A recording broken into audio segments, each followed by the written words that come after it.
અહીં સમયની કિંમત વિશે સંપૂર્ણ માહિતી જણાવું છું, તો આપ સૌ મિત્રો ધ્યાનપૂર્વક સાંભળો અને અમારી જ્ઞાન ગંગા ચેનલને સબસ્ક્રાઇબ ના કરી હોય તો સબસ્ક્રાઇબ કરવા વિનંતી. સમયની કિંમત વિશે સંપૂર્ણ માહિતી. સમય એ એવી વસ્તુ છે જે દરેક પાસે સમાન માત્રામાં હોય છે, પરંતુ તેનો ઉપયોગ દરેક વ્યક્તિ અલગ રીતે કરે છે. સમય એ જીવનનો સૌથી મૂલ્યવાન ખજાનો છે. એકવાર સમય ગુમાવી દઈએ તો તે પાછો મળતો નથી. પૈસા, માન સન્માન ફરીથી મેળવી શકાય, પરંતુ સમય પાછું લાવવામાં અશક્ય છે. સમયનું મહત્વ જીવનનો આધાર. દરેક વ્યક્તિનું જીવન સમયથી બંધાયેલું છે. જન્મથી મરણ સુધીનો સમય જ જીવન છે. સફળતાની ચાવી. જે વ્યક્તિ સમયનું યોગ્ય સંચાલન કરે છે તે જ જીવનમાં સફળ બને છે. વિફળતાનું કારણ. સમયનો બગાડ માણસને પાછળ ધકેલી દે છે. સમય ગુમાવનારો વ્યક્તિ પછી પસ્તાવો જ કરે છે. વિદ્યા અને જ્ઞાન. વિદ્યાર્થી માટે સમય એટલે જ્ઞાનનો આધાર. સમયસર અભ્યાસ કરનાર વિદ્યાર્થી જ ઊંચાઈએ પહોંચે છે. સમયની કિંમત સમજાવતા ઉદાહરણો. 1 સેકન્ડનો વિલંબ દોડમાં ખેલાડીને હાર અપાવી શકે છે. 1 મિનિટનો વિલંબ ટ્રેન છૂટે તે પહેલાં ચડવા. 1 સેકન્ડનો વિલંબ દોડમાં ખેલાડીને હાર અપાવી શકે છે. 1 મિનિટનો વિલંબ ટ્રેન છૂટે તે પહેલાં ચડવામાં અડચણ લાવી શકે છે.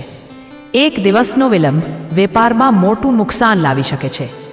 1 વર્ષનો વિલંબ વિદ્યાર્થીઓના કારકિર્દી પર અસર કરી શકે છે. 1 દિવસનો વિલંબ ટીમમાં સમયનો સદુપયોગ કેવી રીતે કરવો? યોગ્ય આયોજન. રોજનું ટાઈમ ટેબલ બનાવો. પ્રાથમિકતા નક્કી કરો. મહત્વપૂર્ણ કાર્યો પહેલાં કરો. આળસ છોડો. કાલે કરીશું કહેતા લોકો સમય ગુમાવે છે.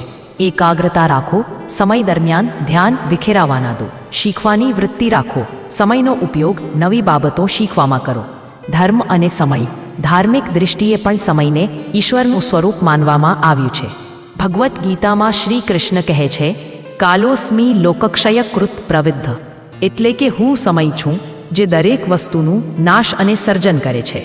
સમય એટલે ભગવાનનો અંશ છે. તેથી તેનું સન્માન કરવો એ ઈશ્વરનો સન્માન કરવો સમાન છે. સમય ગુમાવવાના પરિણામો. તક ગુમાવવી, પસ્તાવો થવો, આત્મવિશ્વાસ ઘટવો, લક્ષ્યથી દૂર થવો, જીવનમાં અસંતોષ રહેવો.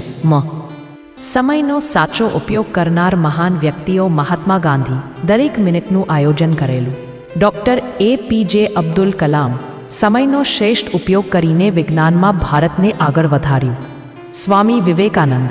યુવાનોને સમયની કિંમત સમજાવીને જીવન પરિવર્તનનું સંદેશ આપ્યો. નિષ્કર્ષ. સમય એક એવો ખજાનો છે જેની કિંમત અનમોલ છે. સમયને સમજો, સમયને સંભાળો અને સમયને સાચો ઉપયોગ કરો. જે વ્યક્તિ સમયનું સન્માન કરે છે, સમય પણ તેનો સન્માન કરે છે. સમય એ જીવનનું સૌથી મૂલ્યવાન ધન છે. માણસ પાસે જે કંઈ હોય તે ફરી મળી શકે છે, પરંતુ સમય એક એવી વસ્તુ છે જે એકવાર ગયા પછી ક્યારેય પાછો આવતો નથી. તેથી કહેવામાં આવે છે, સમયથી મોટું કોઈ ધન નથી અને સમય ગુમાવનાર ગરીબ છે. સમયનું મહત્વ. જીવનની દરેક સિદ્ધિ પાછળ સમયનો યોગ્ય ઉપયોગ છુપાયેલો છે. જે વ્યક્તિ સમયનું યોગ્ય આયોજન કરે છે તે સફળતા મેળવે છે. સમય એ શિક્ષક છે.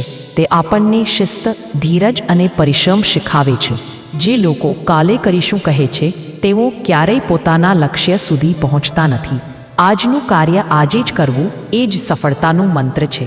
સમય ગુમાવવાના પરિણામને. સમય ગુમાવવાથી તક ગુમાય છે, જીવનમાં પસ્તાવો રહે છે અને માણસ પોતાના સપના પૂરા કરવા માટે પાછળ રહી જાય છે. સમય ગુમાવનાર વ્યક્તિને પછી ખ્યાલ આવે છે કે જ્યાં તક મળી હતી ત્યાં હું તૈયાર નહોતો. સમયનો સદુપયોગ કેવી રીતે કરવો? આયોજન કરો.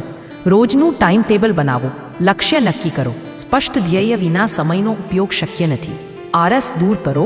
આળસ સમયનો સૌથી મોટો ચોર છે. નવા કાર્ય શીખો. સમયને વૃદ્ધિ અને શીખવાની તક બનાવો.